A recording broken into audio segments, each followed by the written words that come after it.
May mga kumakalat pong balita na iuurong niyo na daw po ang pagtakbo sa pagka-mayor. May katotohanan po ba ito? That's all hearsay. Walang katotohanan. I have absolutely no plans of withdrawing my candidacy. Sa mga issues na kinasangkutan ninyo, hindi po ba kayo natatakot na baka maapektuhan po ang inyong kampanya? No. No, not at all. Personal naman mga yon. I mean, wala namang kinalaman yun sa mga layunin at mga plano ko para sa bayan to. For how many years, naging priority ng papa ko ang kapakanan ng mga taong nakatira dito. At ipagpapatuloy ko lang at dadagdagan ng mga yun. Sorry to interrupt. Importante lang, kuya.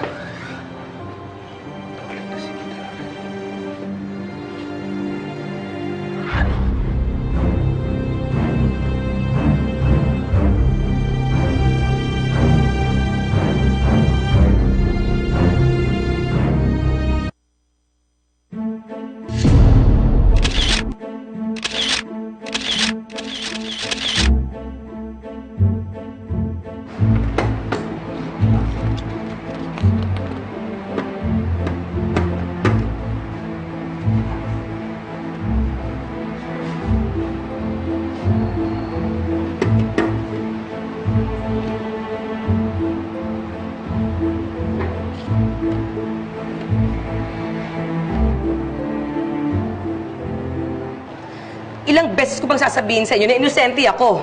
Wala akong kasalanan. Mayora, may ebidensya po kasi labang po sa inyo.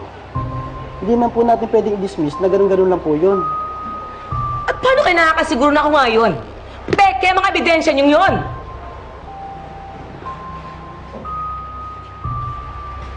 Ikaw? Walang hiya ka? Sinungaling ka! Napakasama mo! Ginagawa ko lang po kung ano ang tama. At yun ang isumbong ka sa lahat ng mga naging kasalanan nyo. Kasalanan? Sinungaling ka! Wala akong kasalanan! Anong kalokohan to, ha? Anak! Anak, ilabas mo ako dito, anak! Hindi niyo matatakasan habang buhay ang mga kasalanan ninyo. Excuse me po, papasok na po kayo namin sa selda. Hindi niyo pupunong si mama. Magbabayad ako kahit magkano. Pasensya na po, wala na po yung piskal sa office. Hindi po natin ma-insurance paper niya po ngayon. Tara na po, Mayora. Hawakan! Hindi ako kriminal! Tara na po. Ayoko dito! Sige na po, ma'am. Walang hiya ka! Sinungaling ka! Sinungaling kayo!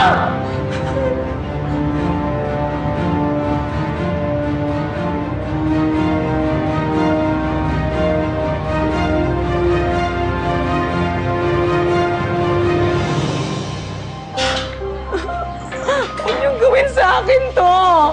Ayoko! Ayoko! Utang na mag! Ayoko dito!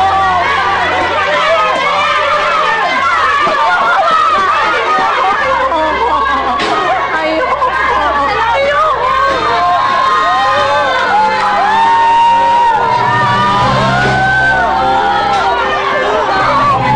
Wala akong kasalanan! Ayoko dito! Wala akong kasalanan! Manda kayo sa akin! Nakalabas ako! Palalagot kayo lahat! Labas niyo ako! Labas niyo ako dito! Mayroon palang ganito.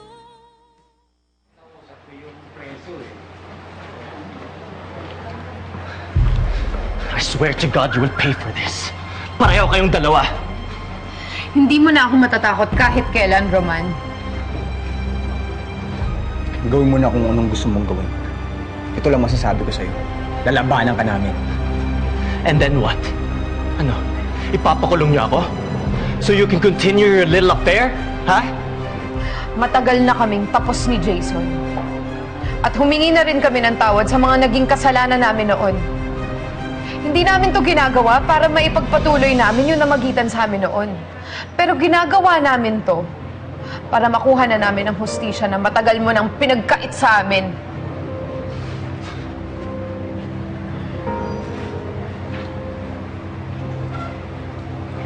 Lara, kunin ko na muna yung kotse. Kita na tayo sa parking, ha?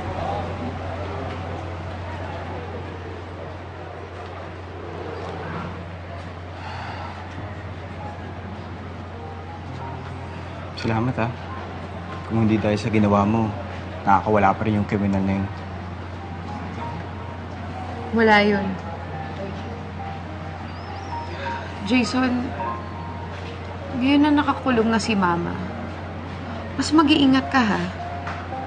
Si Roman hindi yun titigil hanggat hindi pa siya nakakabawi sa ginawa natin. At dapat pabantayan mo na rin si Papa.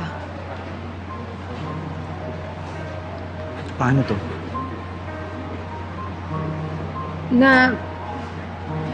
Nabangga dun sa gate namin sa bahay.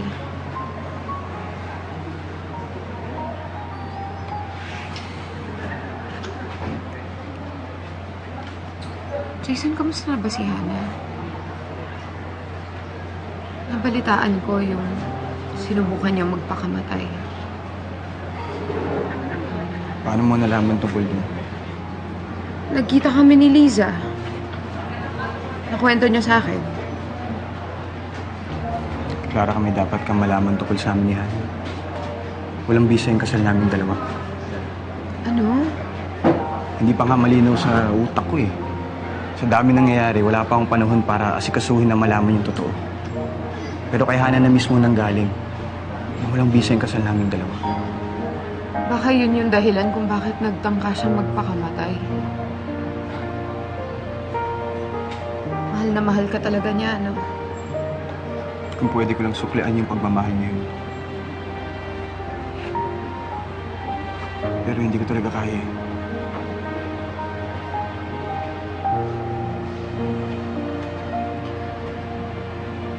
Gusto kong humingi ng tawad kay Hannah. Kasalanan ko din kung ba't ito nangyayari sa kanya.